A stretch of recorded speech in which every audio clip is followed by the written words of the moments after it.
Assalamualaikum warahmatullahi wabarakatuh. Selamat malam semuanya dan ayahanda Cak Nun dan Cak Fuad. Perkenalkan sebelumnya nama saya Anissa. Singkat saja, karena saya ingin tahu. Pertanyaan ini akhir-akhir ini berseliweran di kepala saya dan penasaran sekali ingin tahu jawabannya. Pertanyaannya itu adalah, keimanan kita itu otoritas kita atau otoritas Tuhan? Atau kolaborasi keduanya? Dan bagaimana kolaborasinya itu? Kalau misalnya kolaborasi. Lalu yang kedua, bagaimana kita bisa mencapai standar umum keimanan yang baik dan bagaimana mempertahankan keimanan itu? Ya, sekian pertanyaannya. Terima kasih. Assalamualaikum warahmatullahi wabarakatuh.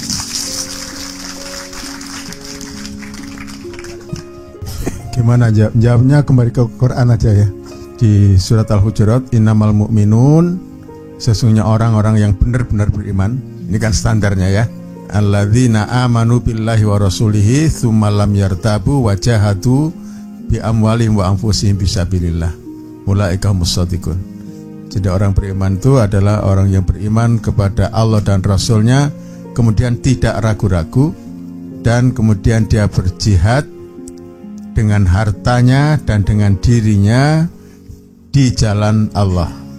Ya itu aja. Jadi untuk mengukur iman kita teguh, mantap, atau ada keraguan. Kalau masih ada keraguan ya berarti belum mencapai standar iman yang benar tadi. Ragu itu misalnya bagaimana? Bukan ragu Allah itu, kita yakin Allah itu ya Tuhan yang Maha Esa. Tapi ketika kita ragu akan rahmat Allah, ragu akan rizki Allah yang ditentukan untuk kita, ragu akan ketetapan Allah yang sudah ditentukan oleh Allah untuk kita, nah, itu juga ada keraguan seperti itu. Jadi pengertian tidak ragu itu bukan hanya soal ragu, benarkah Allah itu Tuhan yang Maha Esa, benarkah Muhammad itu Rasulullah, bukan itu. Saya kira kita semua yakin itu. Tapi ya itu kelanjutannya tadi ya. Ragu bahwa Allah itu betul-betul pemberi rizki, ragu bahwa Allah itu betul-betul akan memberi jalan keluar kepada kita saat kita menghadapi kesulitan, ragu bahwa Allah itu sudah menetapkan rizki untuk kita ya, sehingga kita tidak perlu mencari ya secara tidak benar. Nah itu namanya iman yang tanpa ragu. Tapi itu harus diikuti dengan jahadu bi amwalihim wa anfusihim fi sabilillah. Berjihad. Hidup itu adalah jihad. Ya. Jihadnya apa? Yang pertama dengan harta. Mengapa kok dengan harta dulu? Karena jihad harta itu tidak akan pernah habis kepentingannya. Jadi tidak akan pernah kemudian ada masa di mana orang sudah tidak perlu lagi berjihad dengan harta. Karena sepanjang sejarah manusia juga ya memerlukan ini jihad dengan harta ya, untuk membantu orang miskin, untuk membantu orang yang kesusahan. Karena memang di dunia ini tidak ada pemerintahan yang dapat menjamin keadilan, sehingga ada orang-orang yang termiskinkan ya. Nah, maka jihad bi amwalikum ini nomor satu. Baru setelah itu jihad dengan diri sendiri ya, yang itu artinya sangat luas. Jihad dengan pikiran, dengan waktu, dengan tenaga. Baru kalau memang diperlukan sak nyawane pisan. Nah itu bi ampusikum itu nyawa, jihad dengan nyawa itu memang diperlukan tapi pada waktunya. Bukan berarti kemudian kewajiban jihad kok gak ono musuh ya, ndolek musuh nek ngono ya diperangi. Jadi menciptakan musuh untuk diperangi, bukan begitu ya. Jadi jihad bi anfusikum itu sangat luas pengertiannya. Termasuk kalian, kita semua datang ke sini ini juga jihad ini. Ya, ini jihad kita. Nah, jadi itu salah satu saja kita ambil penjelasan Quran langsung mengenai standar keimanan. Di ayat yang lain ada itu. Innamal mu'minuna alladzina idza dzukirallahu wajilat qulubuhum wa idza tuliyat alaihim ayatuhu zadatuhum imana wa ala rabbihim yatawakkalun. Misalnya itu, dan masih bisa cari lagi dalam Al-Quran. Tapi saya kira itu aja yang paling pokok saya sampaikan. Terima kasih. Saya melanjutkan ini nanya ke Cak Fuad. Ada ayat lain Cak Fuad yang menunjukkan hubungan timbal balik antara kadar keimanan seseorang dengan ujian Allah. Kalau nggak salah ada, apakah engkau mengira engkau sudah beriman sedangkan engkau belum mendapat? Ya. Ya. Walanabluwanakum bisya'in minal khauf dan seterusnya. Jadi memang iman itu harus diuji, ya. Harus diberikan ujian. Rasul mengatakan bertambah kuat iman seseorang, bertambah besar ujiannya. Itu memang dinyatakan secara eksplisit oleh Rasulullah. Dan di dalam Al-Quran juga bisa kita cari hubungan antara keimanan dengan cobaan dari Allah Subhanahu wa Ta'ala, ya. Oleh karena itu, ketika kita menerima cobaan dari Allah Subhanahu wa Ta'ala berupa sakit dan lain sebagainya, itu harus juga kita sikapi sebagai salah satu cara kita untuk naik kelas dalam keimanan kita, ya. Saya kira begitu tambahnya. Untuk anak saya ya, karena menganggap saya bapak yang tadi, saya merasa beruntung kan seharusnya kan kakek. Jadi begini Dek, karena saya sudah dipanggil Mbah ya. Jadi gini Dek, menurut saya ini saya nambahin aja. Yang dikatakan Cak Fuad sudah merupakan tulang punggung dari pemahamannya, tapi saya nambahin cabang dahan-dahannya. Jadi gini, kalau Anda tidak punya pikiran dan pertanyaan seperti itu, maka hidup Anda belum potensial imannya. Anda sangat potensial imannya karena Anda punya pertanyaan seperti itu. Tapi kalau Anda berharap Anda akan mendapatkan jawaban pasti dan objektif atas pertanyaan itu, maka Anda salah. Itu sampai mati kan nggak bisa jawab. Satu ya, nggak mungkin. Itu babak final selesai baru nanti ada jawabannya. Kalau selama kita hidup masih begitu dan setiap kali kita bertanya seperti itu, bagus. Dan Allah memang membiarkan kita di dalam dialektika yang seperti itu. Dialektika seperti itu, misalnya saya kasih contoh gini Dek. Allah mengatakan ud'uni astajib lakum, berdoalah kepadaku maka aku akan mengabulkan, akan menjawabmu. Tapi itu nanti ada mekanisme begini. Kalau kita minta tiap hari, dan mintanya itu kan sesuai dengan keinginan kita, bukan kita nyari tahu Allah itu maunya apa, kan gitu kita. Itu juga Allah kan agak kecewa juga lah. Kamu itu minta kok nggak nanya aku dulu yang cocok untuk kamu itu apa, kan gitu. Jadi bisa jadi kalau saya membayangkan, kalau kamu minta-minta sama Allah, Allah mungkin jawab begini, kamu tuh kurang apa, saya kasih segala macam terus, masa minta-minta terus itu. Itu salah satu kemungkinannya. Dan ini kamu nikmati aja. Tapi terus kamu tidak berdoa, terus Allah malah ngomong lain lagi. Sombong betul kamu tidak minta ke aku. Nah, yang benar yang mana? Minta apa tidak minta? Nah, yang benar adalah mengalami kedua-duanya itu, supaya lebih makan dan puncak kematangannya kita belum pernah tahu. Memang begitu hidup itu. Itu loh Dek. Dan mengukur iman sendiri ya tidak bisa. Yang bisa mengukur ya Allah nanti kan. Kita tidak bisa, tapi kita terus bergerak seperti itu. Gitu ya Dek ya. Menurut saya itu tambahan aja supaya Anda jangan terus mencari jawaban objektif. Kelemahan orang modern adalah selalu mencari kepastian objektif. Tidak bisa. Suami istri pun tidak bisa objektif bahwa ini benar-benar baik, enggak. Cak Fuad tolong dijelaskan Cak Fuad, ini saya mumpung Cak Fuad di sini lah, ini kita habisin lah pokoknya. Ini gitu, ini hubungannya sama bahwa hidup itu dinamis. Misalnya sekarang Cak Fuad kemarin menjelaskan waktu di Padang Bulan, kan selalu kita ini bilang gini, semoga menjadi keluarga yang sakinah, mawaddah warahmah, gitu kan. Cak Fuad, saya kira Cak Fuad kemarin membedakan antara, itu kan kalimatnya litaskunu ilaiha, bukan litaskunu fiha. Mawaddah rohmah itu jangan semoga, itu sudah pasti. Yang semoga itu sakinahnya. Iso apa ki diurut ae kaya ndoke petik iki. Menurut Cak Fuad, mawaddah itu adalah rasa untuk ingin menyatu dengan suamimu, dengan istrimu. Itu sudah pasti itu. Kamu mencintai kok. Itu jangan semoga. Nek kon jek semoga lah, kon rabi lah apa jek semoga iki cintane. Kan gitu. Jadi mawaddah sudah pasti, rahmah sudah pasti, tidak ada semoga. Yang semoga adalah Sakinah. Nah, litaskunu ilaiha, jadi ke bukan di.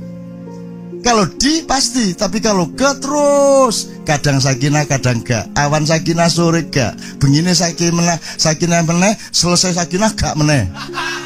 Mari ngono pegel oleh gak sakinah, sakinah meneh. Terus engko dek ayo sakinah pok dek.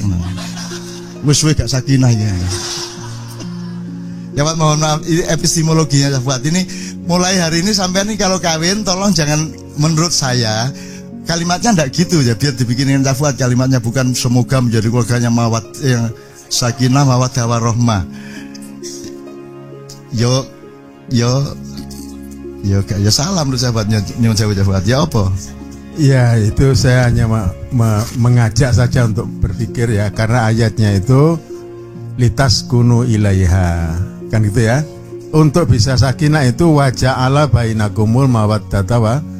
Jadi Allah memang agar manusia bisa menuju kepada sakinah, maka Allah menciptakan mawaddah dan rahmah di dalam diri. Jadi itu memang Allah yang memberikan, sudah diberikan kepada Allah pada hati seorang manusia itu dengan pasangannya itu mawaddah wa rahmah. Nah, itulah yang menjadi bekal untuk menjadi membentuk keluarga sakinah. Tapi sekali lagi di situ saya ingin memberikan satu catatan bahwa di situ litaskunu ilaiha, gitu ya.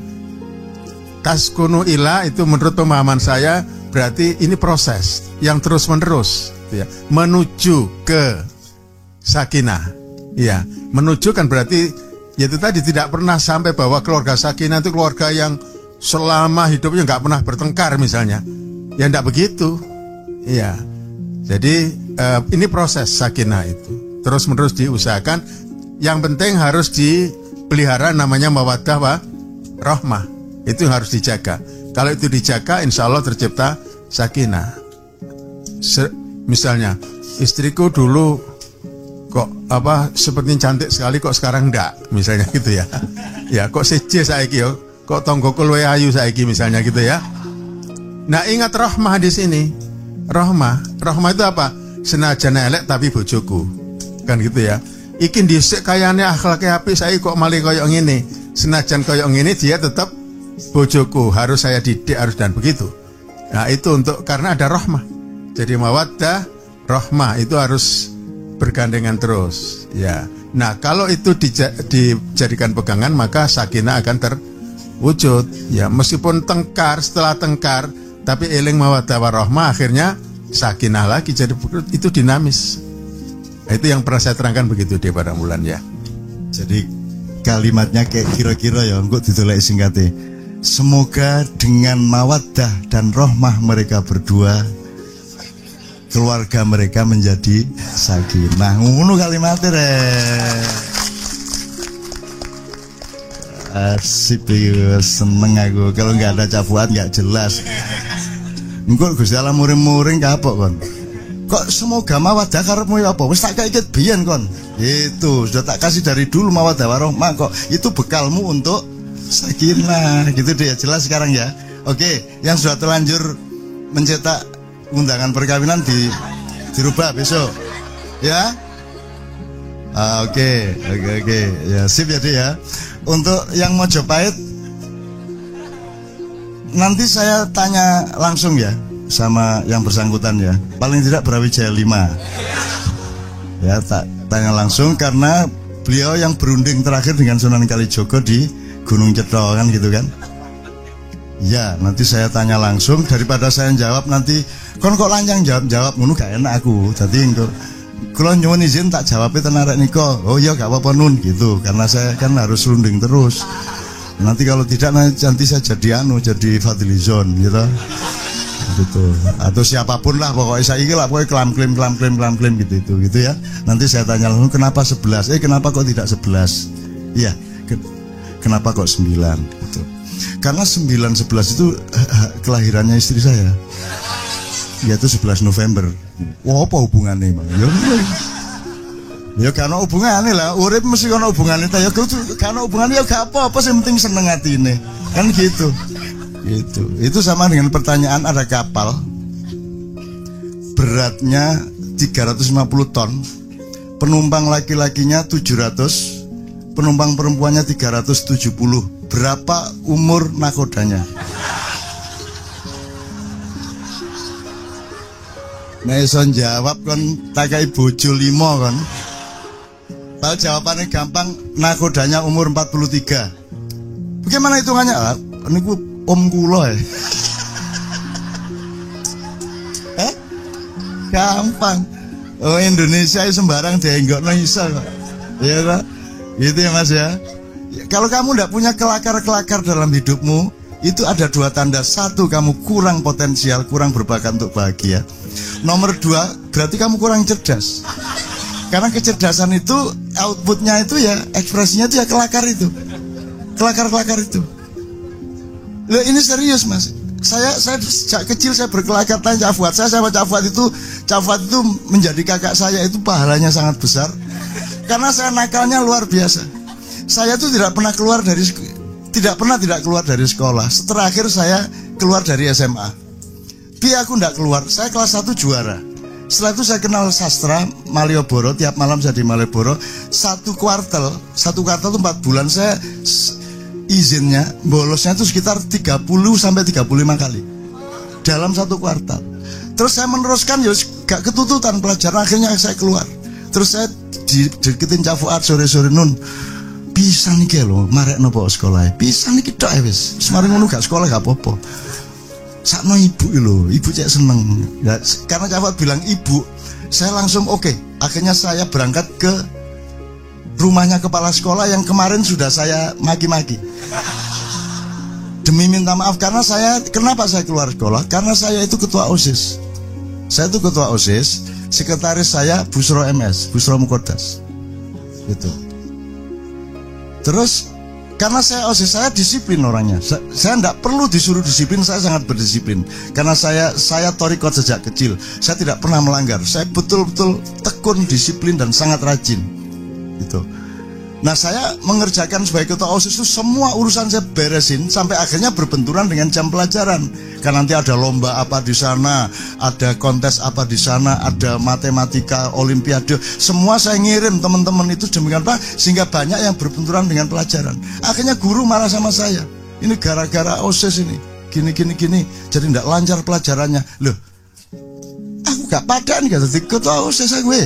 Saya ini menjalankan tugas kok malah dimarahi guru. Aku nang kepala sekolah, Pak, aku dino iki leren dadi ketua OSIS dan leren dadi siswa sampean.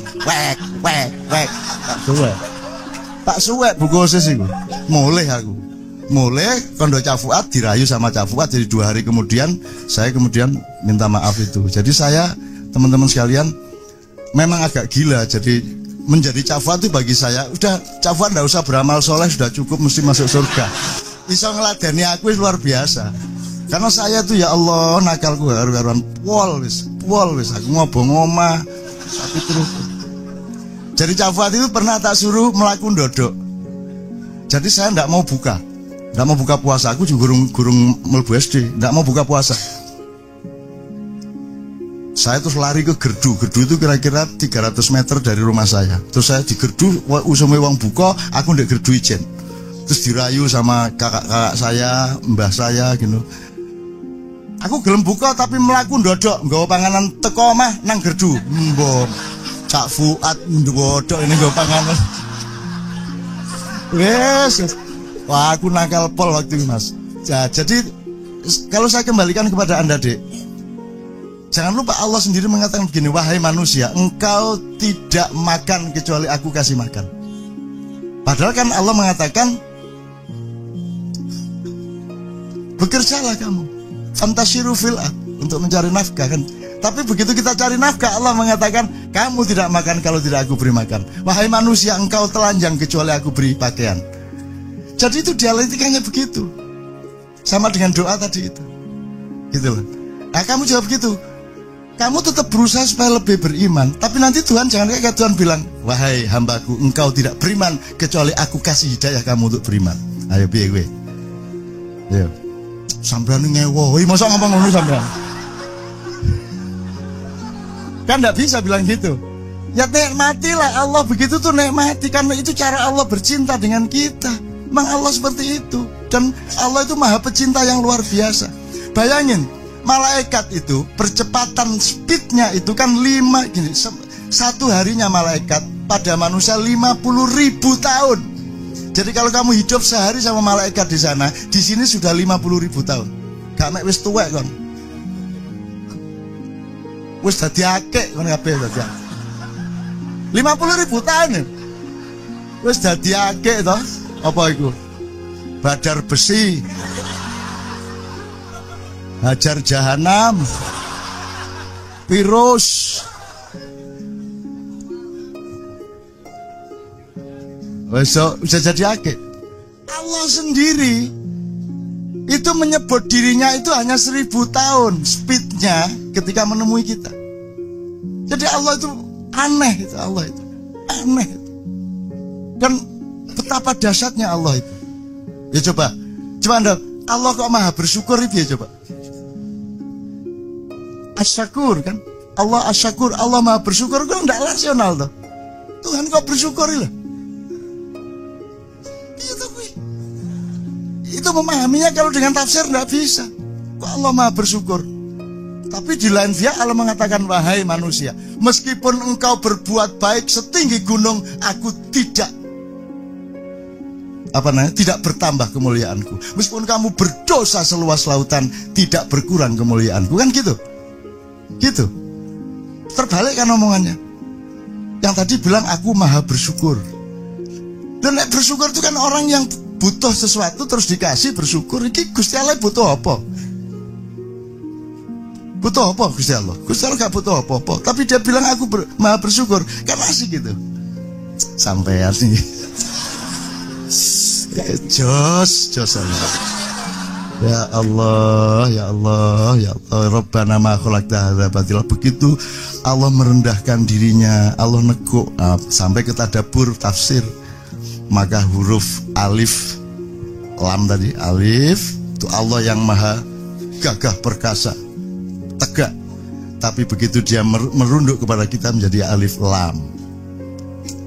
Inilah atau ro, melengkung dia, mendekat ke kita dengan speed hanya 1000 tahun dibanding satu harinya manusia. Satu harinya Allah 1000 tahun manusia. Sementara malaikat 50.000 tahun. Bahkan Allah di mana ada engkau, ya Pak, kalau engkau sendirian aku yang kedua, kalau engkau berdua aku yang ketiga. Kan gitu kan? Jadi Allah bareng sama kita sekarang di sini. Dan apakah Allah yang kita gendong? Bisa gini Mbak Suripan wis. Apakah kita yang menggendong Allah atau Allah yang menggendong kita? Kan Allah yang menggendong kita. Jadi Allah menjadi huruf ba, menampung kita. Itulah ibu, ba. Makanya kecilup ba. Kurang jelas huruf-hurufnya Allah itu. Cilup ba, gitu loh dia ya. Jadi nikmati itu dan jangan cari jawaban objektif ya. Nikmati saja. Yes, ini meningkat iki imanku. Dan kalau perlu sekarang kamu jangan nunggu ujian Allah. Ujian Allah dikasih, kamu tanggung. Ayo bismillah. Ya Allah, kuatkan aku akan tanggung ujianmu. Tapi kalau Allah tidak mencoba, ujin dewe awakmu. Terus saya dari kecil menguji diri saya terus, tak ter, jajal. Jadi arek-arek takon nggo watu gede aku melumah. Jeluek, gue niku watu belek ngene iki. Hanya untuk menguji. Gitu loh, untuk menguji. Saya musim dingin di Amerika, di Eropa, Siberian winter 52 men derajat. Aku metu nganggo jaket biasa, gak nganggo stocking, gak nganggo metu jajal. Malaikat muring-muring. Kon jajal tak jarno bongko temen kon. Ya toh? Selamat aku dikon ngelindungi kon. Gitu kan, akhirnya aku dilindungi dan aku tidak sakit tulang. Seharusnya sakit tulang saya. Karena saya 2 bulan menjadi gelandangan di Belanda dan saya benar-benar harus sakit. Tapi saya tidak sakit. Dulu pernah sakit dikit, sisanya di sini. Di apa gini, tulang gini, bangkean gini. Tapi sekarang udah nggak ada. Dan seharusnya mati seharusnya. Dan sudah berkali-kali saya seharusnya malaikat akhir kon niku ngerepoti aku gitu. Gitu deh ya, yang asik sama Allah, asik ya, yang akrab sama para malaikat, akrab sama Allah. Dan kalau ada jin melintas, kamu sapa dengan baik-baik. Kalau ada yang kerasukan temanmu, jangan diusir dia, bilang sama dia, Mas, iki bocah urung kuat, gue karo aku baik.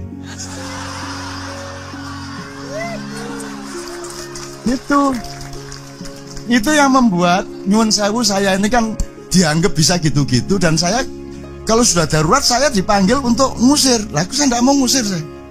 Wis tak cekel tok. Iki arek gurung kuat kon melok aku sik ta ya, gak apa-apa ya. Nek karo aku lah gak usah ganggu aku. Nek tak kontak kae tak anu tak pakani sakarepmu lah. Iki arek sakno iki ya karo aku karo tak cekel kene wis terus dia tidur. Sudah sembuh dia. Kosong lagi. Akhirnya jinnya ikut saya. Gitu loh. Terus njaluk, Cak aku tukono sate Padang.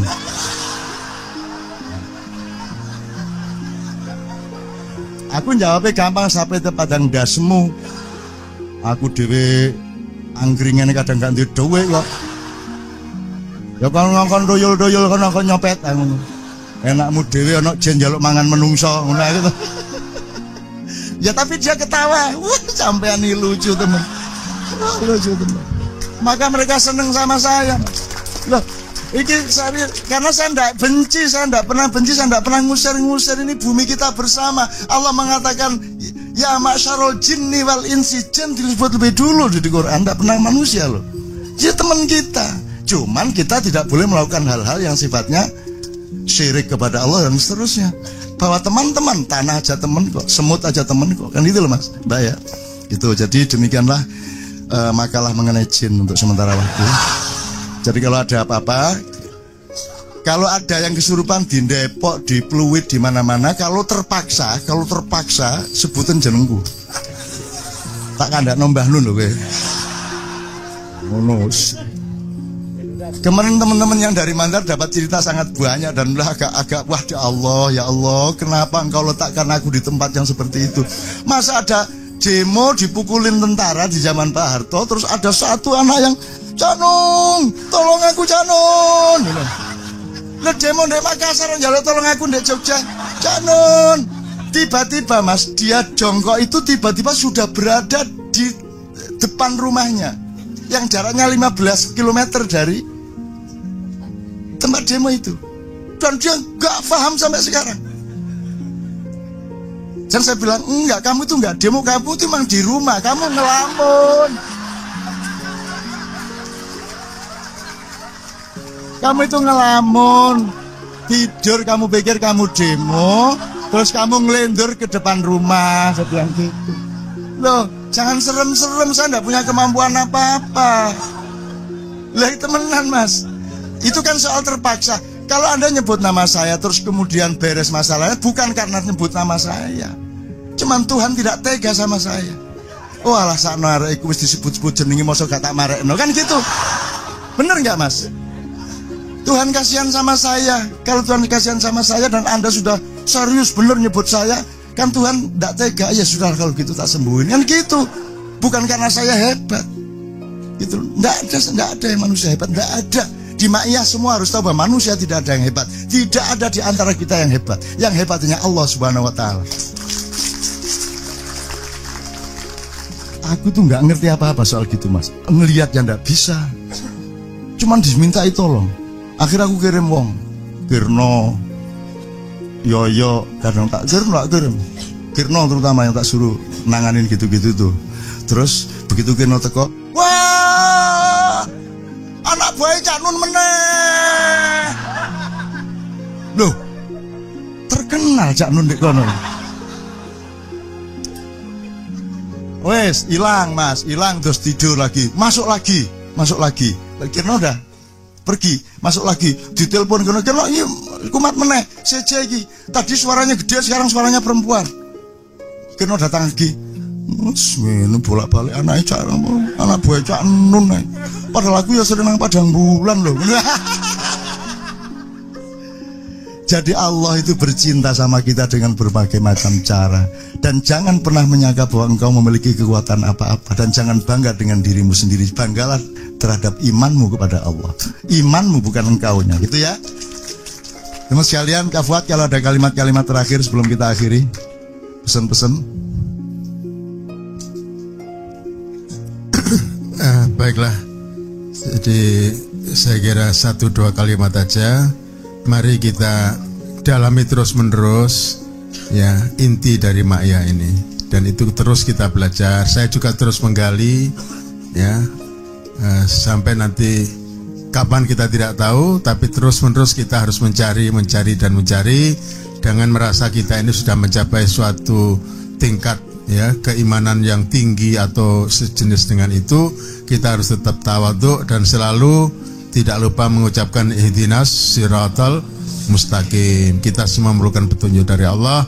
Kita tidak perlu merasa lebih tinggi dari siapapun. Saya kira itu aja, dan mudah-mudahan ya Allah selalu menuntun kita ke jalan yang diridainya. Amin ya rabbal alamin.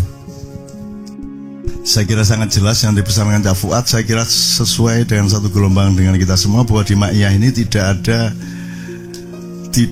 tokoh panutan. Karena panutan kita, kalau Anda orang Islam, dari Rasulullah Muhammad SAW.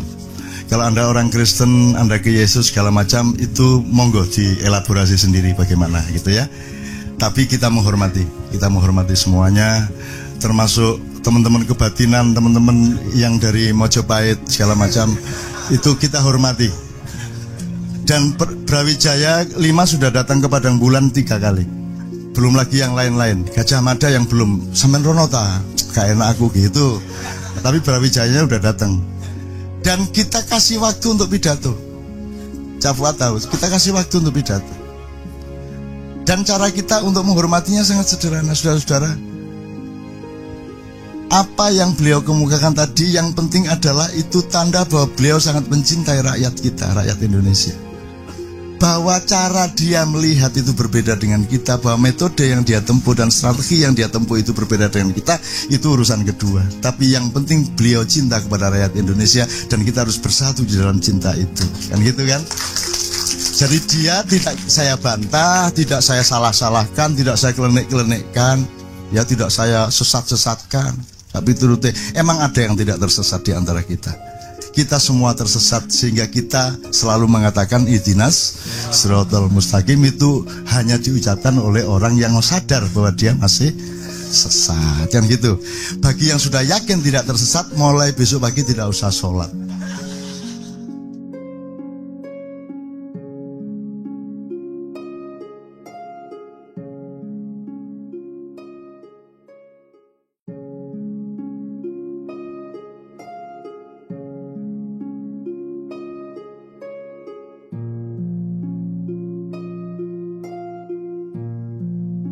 Assalamualaikum warahmatullahi wabarakatuh.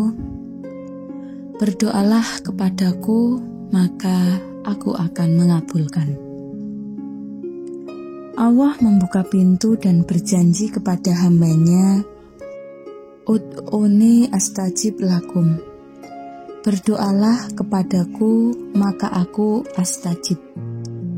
Astajib itu menjawab, memperhatikan, merespon, dengan gradasi sampai tingkat mengabulkan.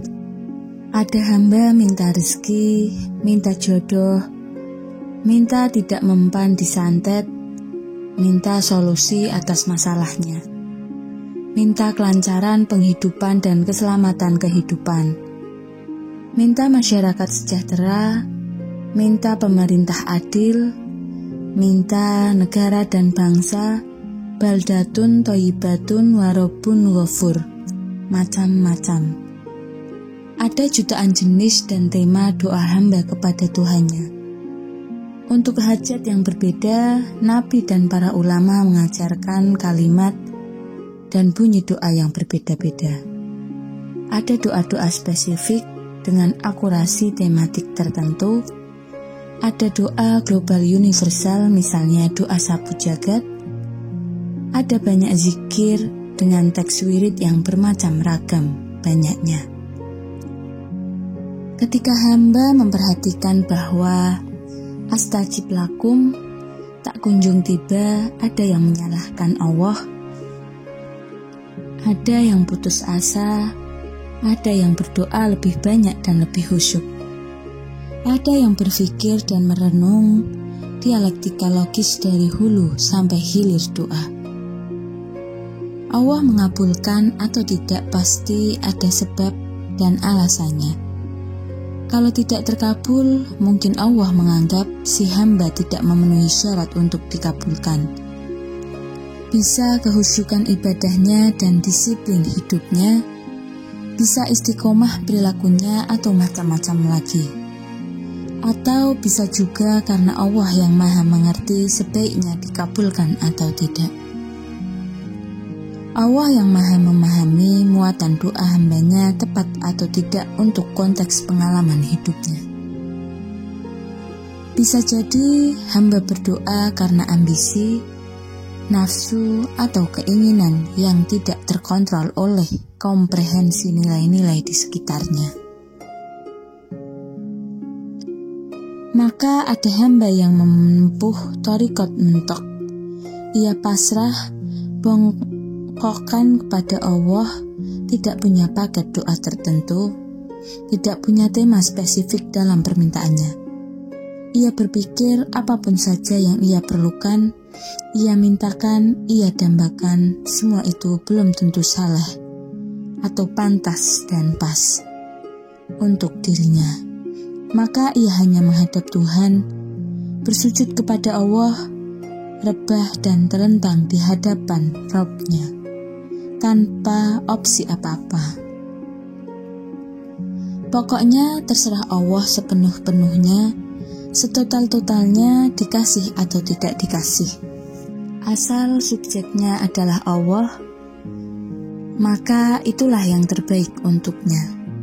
Dikabulkan atau dikasih sesuatu yang berbeda, Allah yang maha mengetahui rahasia kenikmatan dan berkahnya. Si hamba tidak merasa pantas minta apa-apa dan tidak mengklaim dengan perhitungan akalnya apa yang pantas untuk dia. Pokoknya mentok, terserah-serah Allah. Apapun saja yang Allah kasih atau tidak kasih, apapun saja yang Allah suruh atau membiarkan. Ia hanya punya sisa 2 sikap, bersyukur dan ikhlas. Apa saja, bagaimanapun saja, tidak ada urusan senang atau sedih, suka atau duka, bahagia atau derita. Pokoknya biar Allah 100% yang menggerakkan dan menentukannya. Si hamba ini setiap rakaat sholat selalu membaca surat Al-Ikhlas sesudah Al-Fatihah. Ia wiridan, monggo, monggo, dan monggo. Nyumanggaaken, nyumanggaaken, nyumanggaaken. Korek gambar kucing kawula nderek penwingking. Adakah setiap kata atau apa saja yang boleh tidak seimbang? Yang melangsungkan keselamatan tanpa keseimbangan? Tanya Mbah Nun. Tidak ada karena semua butuh seimbang. Simbolisasi ordinat sumbu X dan Y dipakai Mbah Nun untuk melengkapi pengertian keseimbangan. Seimbang adalah ketika kita berada di titik nol, pertemuan 2 ordinat antara X dan Y, antara angka plus dan angka minus. Seimbang antara kanan dan kiri, atas dan bawah. Di tengah gerimis dan dingin yang merangkul kulit, gara-gara ordinat sumbu X dan Y, imaji asosiasi yang berlarian ke sana kemari, ketika seseorang merasa sangat optimis melesat ke masa depan tanpa merasa perlu menengok masa lalu. Sesungguhnya ia tengah terlempar jauh ke deretan angka plus yang nilainya semakin besar dan tidak terbatas.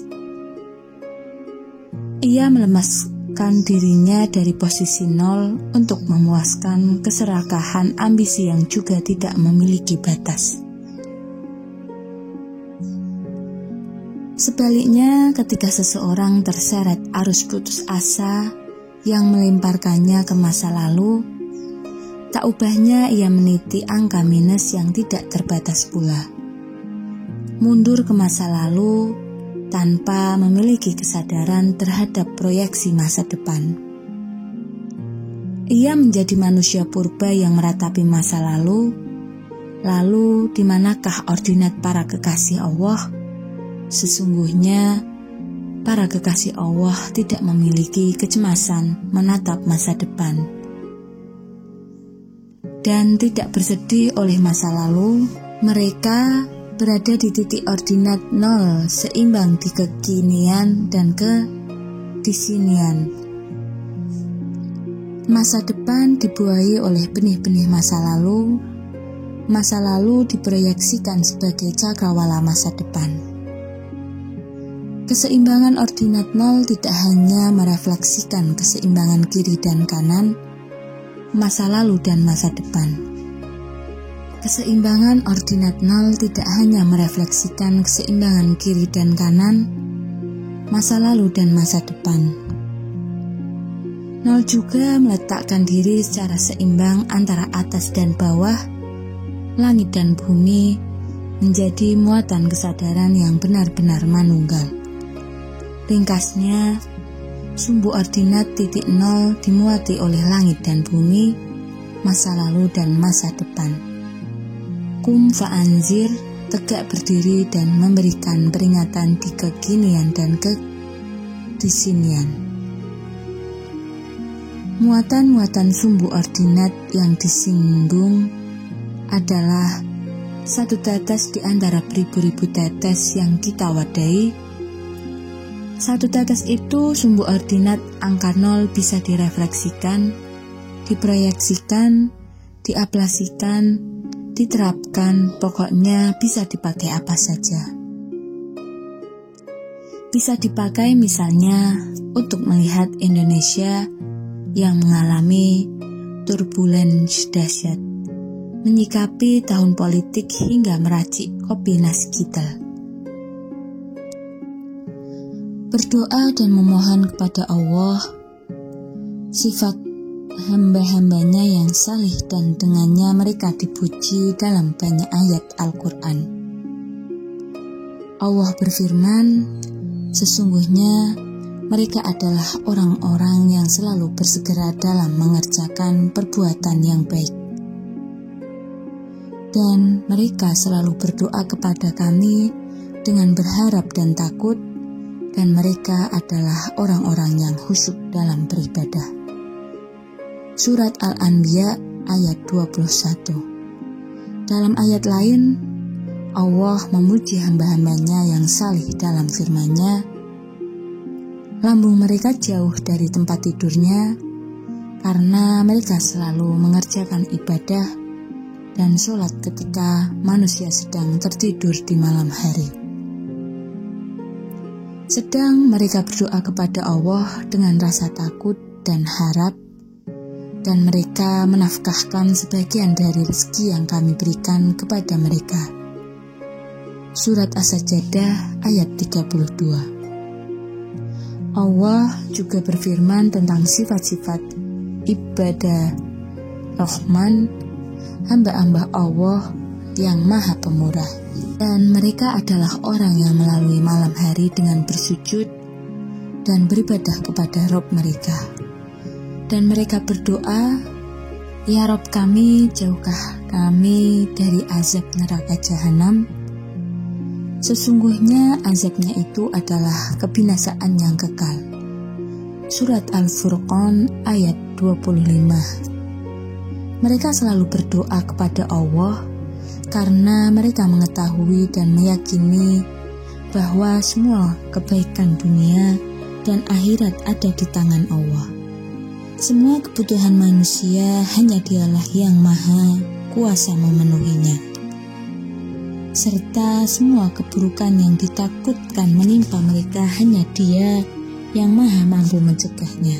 Maka dengan keyakinan ini, mereka selalu berdoa dan memohon kepada Allah di semua waktu dan keadaan, karena kunci untuk membuka pintu-pintu kebaikan yang ada di tangan Allah adalah dengan sungguh-sungguh memohon dan meminta kepadanya.